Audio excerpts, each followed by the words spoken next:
Hi, I'm Joe Roth. At New Jersey Sharing Network, we're committed to saving and enhancing people's lives through organ and tissue donation and informing people about our life-saving mission. That's why we're proud to support programming produced by the Caucus Educational Corporation and their partners in public television. Funding for this edition of One-on-One with Steve Adubato has been provided by the law firm of Gibbons, P.C., New Jersey Sharing Network, dedicated to saving lives through organ and tissue donation. The Turl Fund, supporting right from the start, NJ. Delta Dental of New Jersey. Everyone deserves a healthy smile. NJM Insurance Group. TD Bank. And by the New Jersey Office of the Insurance Fraud Prosecutor, Office of the Attorney General. Promotional support provided by Meadowlands Chamber, building connections, driving business growth.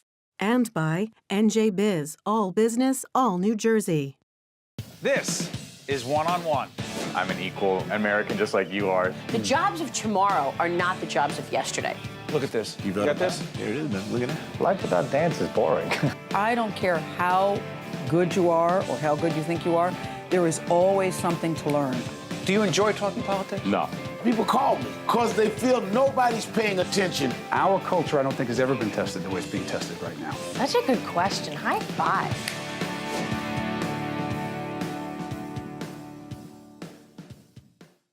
Hi, this is Steve Adubato. We're coming to you from the beautiful North Ward Center in Newark, New Jersey. This is part of a two-part half-hour each conversation called Autism, a different way of thinking. What is a different way of thinking? You have 10 people that you'll see on camera. They'll be part of this conversation. We'll be talking about not just a different way of thinking.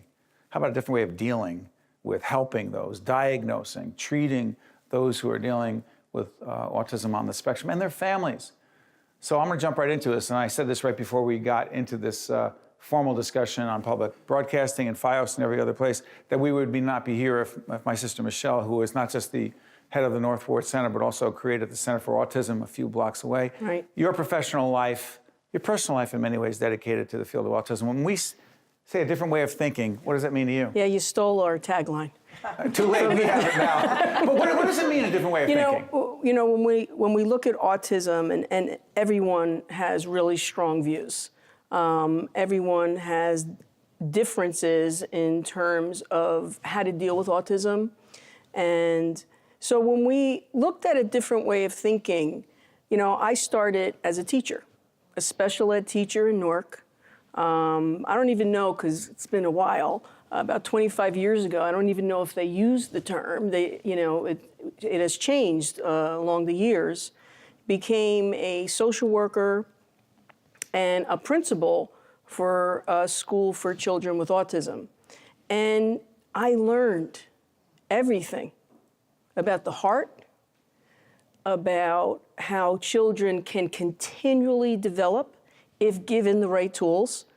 And sometimes when we have looked at autism, sometimes we look at it sometimes at that one size fits all, but that's not, work. It doesn't work. Suzanne, let me ask you to jump here. You heard Michele say one size does not fit all. That's one piece of different way of thinking. Jump in from your organization, Autism New Jersey. Jump in terms of how should we be thinking about it, and does your view differ at all from Michele's? No, it's identical in that spectrum is in the title, right? There's a spectrum of abilities from social skills to language skills, intellectual abilities. And so every individual is just that, an individual. And I think that's why Michele learned so much and just connected with these families, because she observed them, she watched them. What do they need? What does this child need to learn? And it's a fallacy to think that people and children with autism do not connect. Anyone who knows that my greatest and deepest connections have been with the children that I've been fortunate to work with and their families. But what's interesting is we're also joined by the Commissioner of the Department of Health. Dr. Elnahal, let me ask you this. We just did a one-on-one interview on this subject, and you were talking about, and it's important we put this on the table, New Jersey has, help me on the rates here, the rate of autism diagnosed in New Jersey is? Well, 1 in 34 children in New Jersey are diagnosed with autism. And so that's a function not only of the issue, but also how far the state has gone in being able to diagnose and deliver services and detect autism earlier in life. What about the rest of the state and the nation? Rates tend to be lower in other states because, in large part, people don't have the infrastructure and resources to be able to detect it early enough to get the right services in the way that you would want to. And really speaks to the tagline here. A different way of thinking is a result of the decades of work that all of the advocates in this room have put into the issue, the $100 million a year that the state puts into this issue as a result of the Assemblywoman and her colleagues in the Assembly putting it into our Valerie, budget, the governor Huttle's signing with it. us. Yeah, by the way, is it a job of state government, sorry for interrupting, state government, you have elected officials, appointed officials, how much of the challenge of helping those on the autism spectrum and their family is the job of state government? It's really essential, Steve, and that is what I think puts New Jersey ahead, in addition to the incredible work of the advocates in this room. So first of all, like I said, over $100 million invested in the issue. We also have an early intervention service system that is managed by my department. We've directly fund providers that go into homes across the state, starting at birth, for any child with a developmental issue. And over 50% of children in our autism registry actually receive services in early intervention, which is a great way of detecting autism earlier than you would expect. Someone will jump in here. By the way, you've had legislation, you've been a champion, you've dealt with this issue. Well, I know you're going to say one thing before you say anything else. To what degree has, in your view, the view of your colleagues in the upper house and the Senate and in the Assembly evolved in any way as it relates to helping those dealing with, acknowledging the challenge of autism? Lucky for us, it transcends politics. There's no D, there's no R in autism. So for me, as Chair of Human Services for the last 8 years, That committee. I, quite frankly, had unanimous support. My colleagues on the other side, obviously, autism affects 1 in 34. It affects all of us across the aisle. But when we talk about research, I think the challenges for government is to provide the support, and provide the support for the families post-21, housing, continued education, and employment. You know, when we talk about one size, doesn't fit all, right. Many of these young individuals, and then, of course, older individuals, have talent. We have to erase that stigma. We have to give them an opportunity to do what they are good at. They have special abilities. We have the Salute to Champions breakfast every year at the county. And these people, to me, they're our inspiration. Let's try this. I do want to talk about the fact that, and Dr. Catalano is aware of this as others are, I do want to talk about why boys are diagnosed at a higher rate than girls in just a minute, but I'm curious about this. We talk about services. Urban versus suburban communities. I forget who I said this to. Zip code should not dictate the level of treatment and services that someone on the autism spectrum and his or her family get. Is it a fact?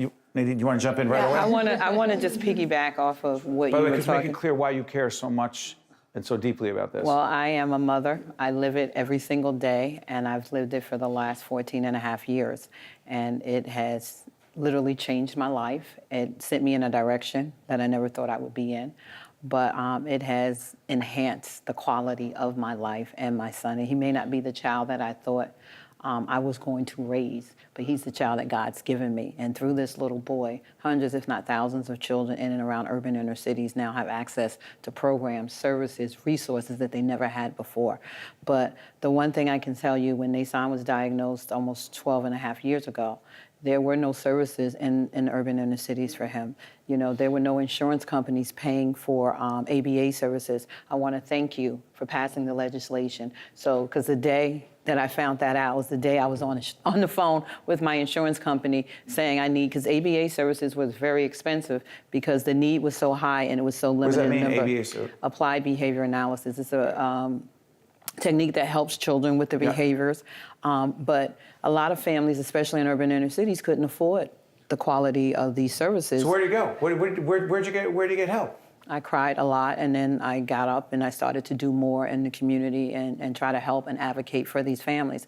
But then, you know, laws changed, and that made it possible. Because Medicaid, once the insurance company started paying for it, Medicaid now wasn't. So why should the children who don't have private insurance not get the same services? And again, legislation stepped in, and now they're being done. 1 second to follow that, just quick, because Sure. it's like almost a PSA announcement, because up until a few years ago, parents did not know how to navigate the system. And that's the issue, the communication problem.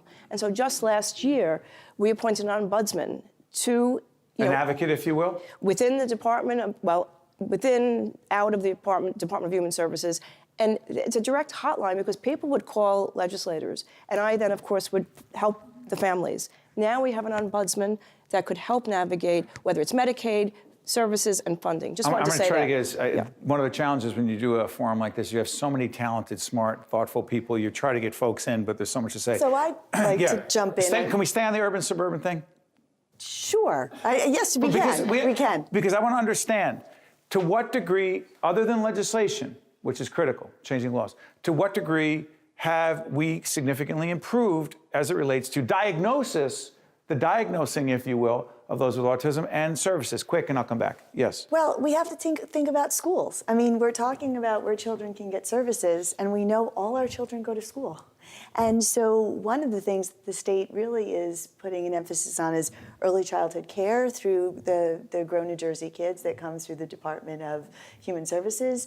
That funding, we at Montclair State University have a role in that, in providing support to early childhood professionals that are working every day in childcare centers, where, as Nadine and I were speaking, many children who have challenging behaviors, who have diagnoses like autism, are asked to leave because childcare professionals don't have the resources and supports and knowledge of how to help young children.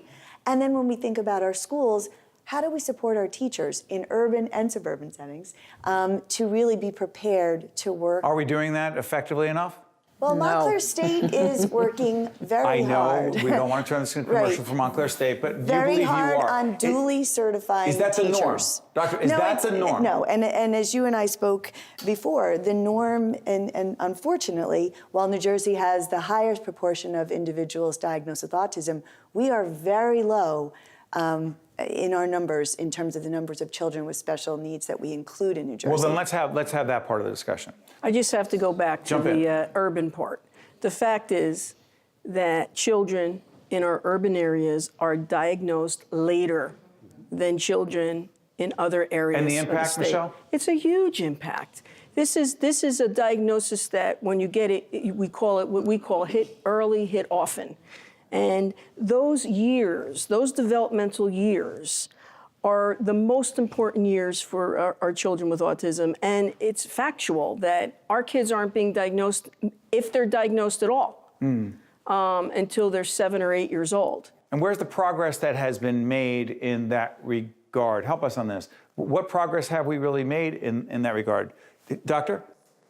You know, I think in terms of diagnosis, a lot of it is education, right? So getting education out to the professionals who are going to be seeing these children on a regular basis. And on one hand, it might be early childhood education, who are going to be the first individuals to really lay eyes on the child outside of their family.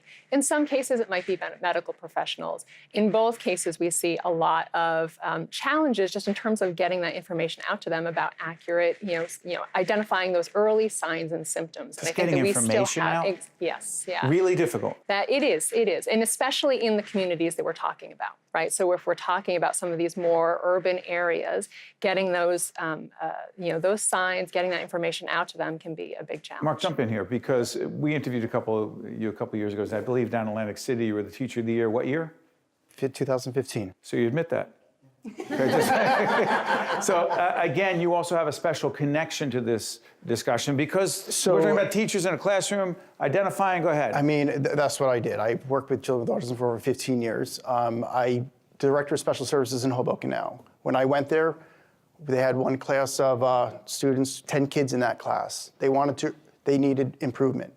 I went there, worked with a lot of talented professionals, but what we noticed were a lot of other areas within a school system, but you can't just rely on the school system. You got to rely on the supports within the community at the state level, and if you have to reach outside that network, then you have to do that. Go back, support within the community. We're talking about the Center for Autism. We're talking about other nonprofits here. Are you talking about not-for-profit organizations, not government entities, not school systems per se? Is that what you mean by support? We're talking more local. Let's talk more local. Let's look at everybody understanding what services these children really need within that school district, okay? So We want to make sure that what we're going to offer a child programming, is it equitable? Let's look at equitable services, right? Just because a parent may send their child because they've got insurance or their financial capacity to get their child diagnosed, we have parents that don't.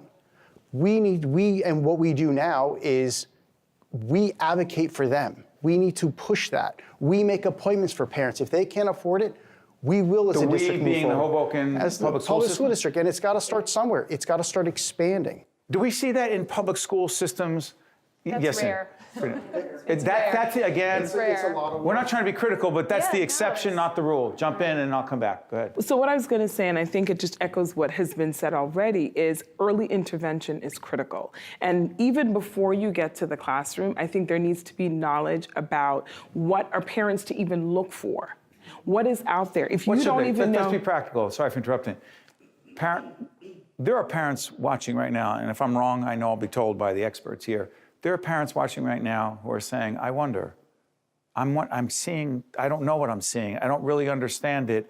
What should I do? Well, forget about what to do. What should you be looking for first before we talk about what to do? Correct. I think that's a critical piece. Working with physicians and other licensed professionals who are working with parents to help them understand, because I think sometimes initially it might present as behavioral. So you start to place label. Well, maybe the child might not be speaking initially, so they might not be verbalizing at the various benchmarks that they expect that they should be. Or the child's a little bit older, and maybe I just don't feel like they are directed.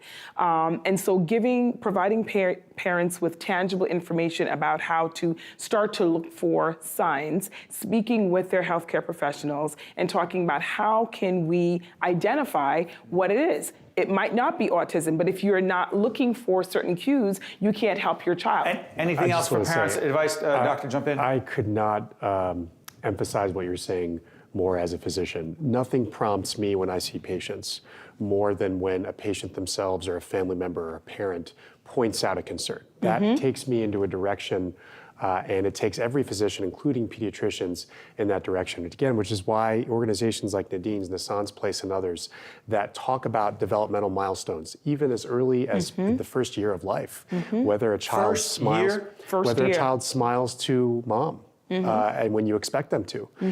These are signs that you can detect early, and you can start to set services up like early intervention that will allow for earlier detection, as Michele was talking about, getting services to kids in these critical developmental years. You know, I'm going to share this. There's someone that I happen to know who has a child family friend, and we've been concerned about that child. The parents are concerned about the child. One parent wants to be assertive. I don't know what the testing is technically called. Another parent is like, I don't want our child labeled, and I can't believe the conversation, and it's not our place to jump in, but I'm saying, wow, they can't be alone. Jump in and then jump in, I want to Michele. jump in because this is the biggest issue, especially in the urban inner cities. Denial. Denial? Denial. I thought access was the issue. Actually, it's the services denial being diagnosed. Denial and stigma. For those parents in Talk about denial. Right. For those parents, and this is just my personal experience. I mean, I was in denial for a half a minute, and then I had to slap myself and wake up because it wasn't going away. You did it to and for yourself? I had to. Did it? No. meaning you had to do I had to do yourself. it. I had to cry. I had to go through. I went through those stages. I went through. I'm not seeing the flapping. This is not him running back and forth. It's all in my head. And at some point, I had to snap out of it because I know what I was seeing. And as much as I wanted to not see it, because I had read about it, and I said, oh, no, this doesn't happen, not to my kid. And this is what I'm noticing with a lot of parents, even some of the parents that I speak to, and I speak to parents on a daily basis, they're in denial. And like you just said, one spouse doesn't want to have their child labeled. And what parents don't understand and what people don't understand, it's very important. It's crucial to make sure you see those signs and you act immediately, because if you don't, you're losing valuable time. I'll come back to Michele. Doctor, you're shaking your head because? I'm thinking about the kind of the disparity sometimes between parents, right? And there's one parent who's really kind of pushing for you to kind of move forward, and another parent who is maybe a little bit more hesitant. But I think, when it comes to early intervention, there's very little to lose and everything to gain when it comes to early intervention. How about devil's advocate? You're going to label my kid?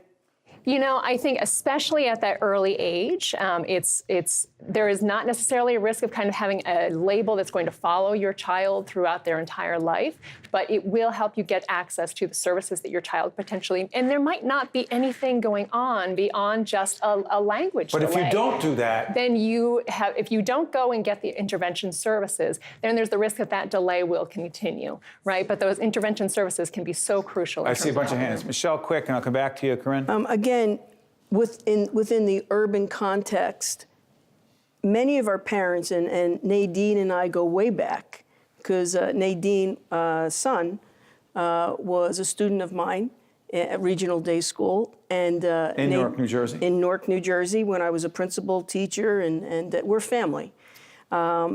Because... Funny, I thought we were family. Yeah, but that's this is a real, that's a okay, blood, this is serious. Okay. Nadine's a fighter. But again, unfortunately, I have to think that what I see is that parents, especially in our urban areas, get told by, quote, experts, wait. Yes. Not yet. Just throw them in school. It's going to be okay. And our urban parents who may not have the same knowledge base, maybe it's denial, or maybe it's, let me listen to the experts. What parents need to know is you are the expert. You know. Yeah, absolutely. Your inner, you know. You know. And listen to your inner self, and there is no label. Because if you get early intervention, whatever services there are, that doesn't necessarily mean that your child has, is autistic. To watch more One-on-One with Steve Adubato, find us online and follow us on social media. Is a parent the expert on their own child as it relates to the potential diagnosis for autism? Well, they're the ones that live with the child and are going to see the red flags if we help them know what the red flags are to look at. And I would also say that parents are the experts in terms of what types of intervention are going to work best for their child. And that is something we really need to be also thinking about, that the parent and parents knowing what is going on for their child. Is their child having struggles with speech? Then they are going to need speech and language therapy. Right. If they're having problems with motor and sensory, they're going to need supports that are focused in those places. I'll play devil's advocate a little bit here. I think one of the reasons many parents are afraid of their child being labeled is that, unfortunately, in our schools in New Jersey, we still segregate by disability. And there are classrooms for children with autism in many schools throughout New Jersey. You disagree with that? You're an advocate of integrating children with autism with those who don't have. Yes, and the research really supports that. And we also know through the least restrictive education lawsuit that this state went through that there's a disproportional number of children of color in those classrooms that are segregated by disability. React, Suzanne? We want to stay. Somewhat. Where do you disagree? Because we're talking about a different, a different way of thinking doesn't mean it's a monolithic way of thinking. No, there are different views on this. Absolutely. The doctor has laid it out, your view.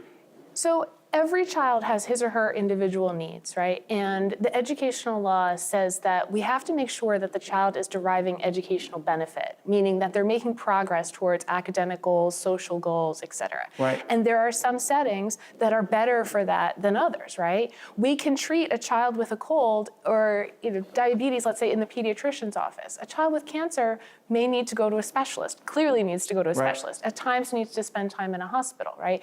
And so I guess I just take issue with the word segregated, where some programs are segregated and that the child is in an inappropriate setting. But many of these programs are not segregating. They're offering very specialized and technical services. Is this a question of semantics? It's not semantics, I do have to, because I ran a school that you're talking about, and you use the word segregation. I'm going to use the word specialization. And this is the problem sometimes. We say one thing, full inclusion.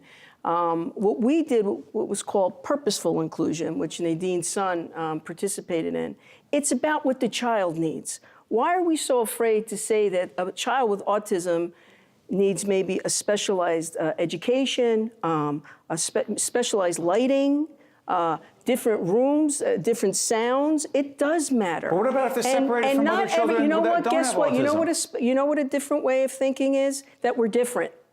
And why don't we celebrate those differences as opposed to say, listen, gen ed is the only way to go. Mark, you say? Absolutely. I mean, I think it's, I agree that there are specialized programs. So we also have children that are in those specialized programs that do spend time in the other environments when it's appropriate, when they're able to participate.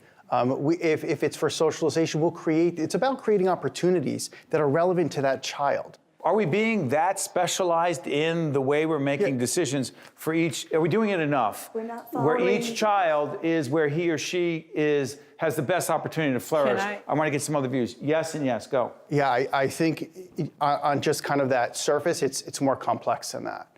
You know, because setting that sort of infrastructure within a school system itself, you need a lot of resources. You need a lot of people working together on this, having them understand, you know, we're going to have this child spend some time in your class for these specific goals, because it is very individualized. It's not just, you know what, we're going to give them opportunities to be with their peers. We're going to pick recess. Well, recess is like, that's a hot spot. Like, don't even, because there's so much, it's overload, you know? Final comments here, because we're going to actually go to the second half hour in just a second. Yes, and Assemblywoman, go. Also, though, I think you need extra training and education for the teachers today, and I think that has evolved, because special ed back in the day, autism was part of special ed. Today? Teachers had a general, broad curriculum. Today, there's legislation in there. There needs to be a special area of special ed teachers getting that sensitive training in autism. Final comments. I just want to say, we'll keep the conversation going. Back to the topic of labeling, and I think that is kind of framing this bigger discussion. Too much of that? No, I actually think that's very key, because the only way that we're going to get the services that each child needs is not to, one, we talked about stigma, and two, we talked about when you have families who are in denial or not able to accept that. Right. If we don't change the labels, we talk about a different way of thinking. If we don't change that label, we'll never progress to where we need to be able to provide the resources that the student needs. We're going to progress to where we need. In the second part of this discussion, autism, it seems to me a very different way of thinking, with very different points of view. But I'll just say this, in an effort not to be promotional about what we're doing, I'm not convinced you're going to see this conversation taking place in a lot of other places in the media, particularly with experts like this. Join me. I'm Steve Adubato for part 2 of Autism, a different way of thinking. One-on-One with Steve Adubato has been a production of the Caucus Educational Corporation, celebrating over 30 years of broadcast excellence.